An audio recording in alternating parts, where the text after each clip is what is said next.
Assalamualaikum warahmatullahi wabarakatuh. Perkenalkan, nama saya Jamil Dayanti, guru bidang studi Al-Quran Hadis dan Bahasa Arab di MTSN 2 Bone.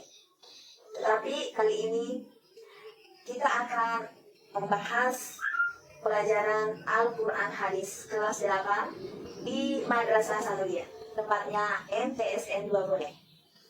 Bahwa kompetensi dasar pada bab 1 memahami ketentuan hukum bacaan mad, iwad, mad lain, dan mad arid lisukun, serta memperhatikan mad iwad, mad lain, dan mad arid lisukun dalam Al-Quran, surah pendek pilihan. Namun, pada pertemuan kita kali ini,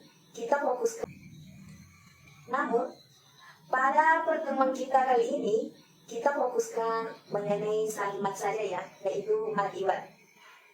Teman-teman mudah loh mencari hukum bacaan mad iwad. Ada yang tahu kenapa?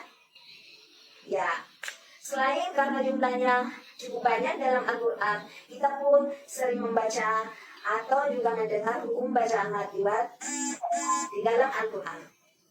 Yuk kita buktikan. Bismillahirrahmanirrahim. Wal-'adiyati dhabha, wal-muriyati qadha, wal-mugirati subha, fa'asarna bihi naq'a, fawasatna bihi jam'a. Nah, kata yang diberi tanda dengan lingkaran kuning ini adalah hukum bacaan mad iwad. Untuk lebih jelasnya, mari kita langsung masuk ke pembahasan pengertian mad iwad. Secara bahasa, mad. Untuk lebih jelasnya, mari kita langsung masuk ke pembahasan pengertian mad iwad. Secara bahasa, mad berarti panjang. Artinya suara harus dipanjangkan ketika membaca Al-Quran. Sedangkan iwad berarti pengganti. Adapun secara istilah, mad iwad berarti bacaan yang dibaca panjang sebagai pengganti dari fathatain yang diikuti alif karena diwakafkan atau berhenti. Dari pengertian tadi, kita sekarang ketahui bahwa untuk menjadi bagian bacaan mad iwad setidaknya ada tiga ya syarat mad iwad yang harus diperhatikan. Yang pertama, terdapat fathatain. Kedua, terdapat alif setelah fathatain.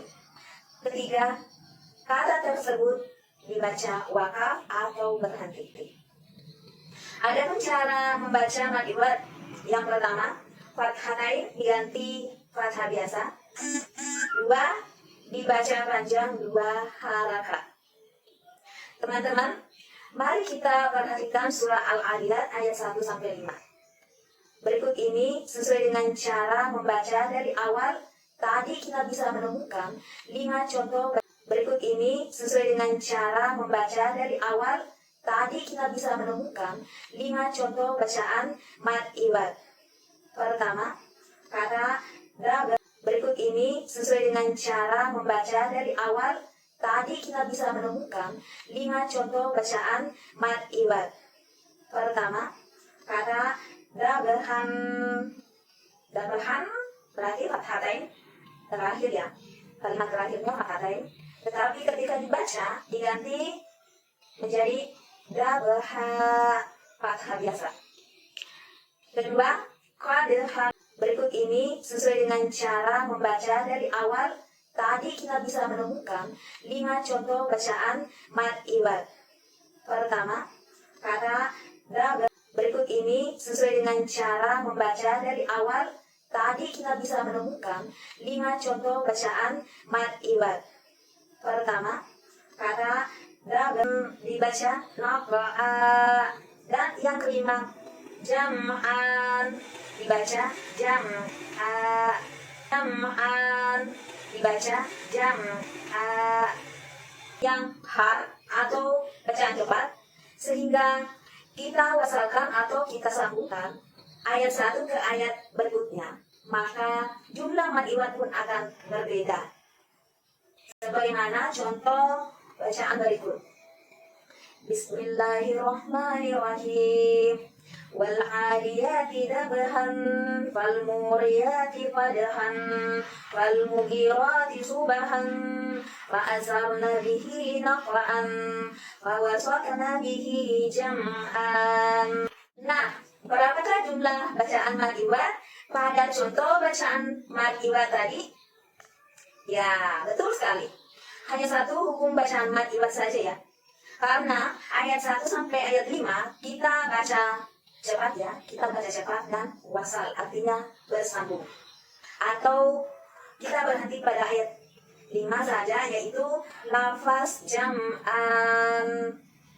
Teman-teman, dua hal yang harus kita ingat ketika wakaf pada bacaan mad iwad. 1, jangan memanjangkan mad iwad lebih dari 2 rakaat.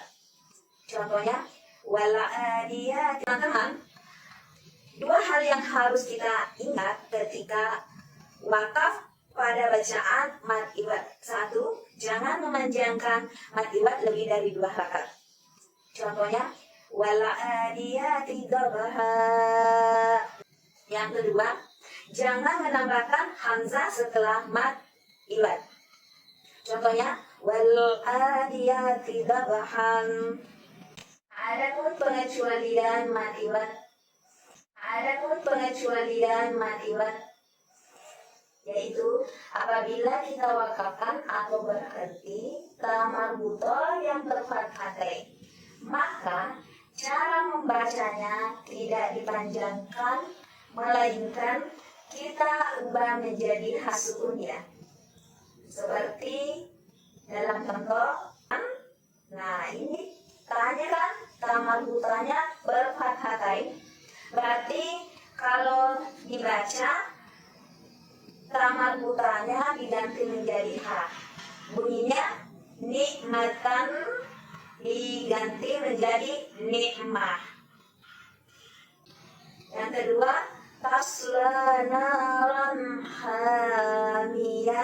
hamiyatan diganti menjadi hasukun menjadi hamiyah.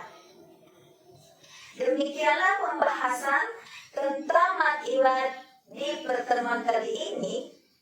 Semoga kita dapat pahami dengan baik dan tentunya dapat kita pelajari dan amalkan ketika kita membaca Al-Quran. Dan untuk mengetahui sejauh mana kemampuan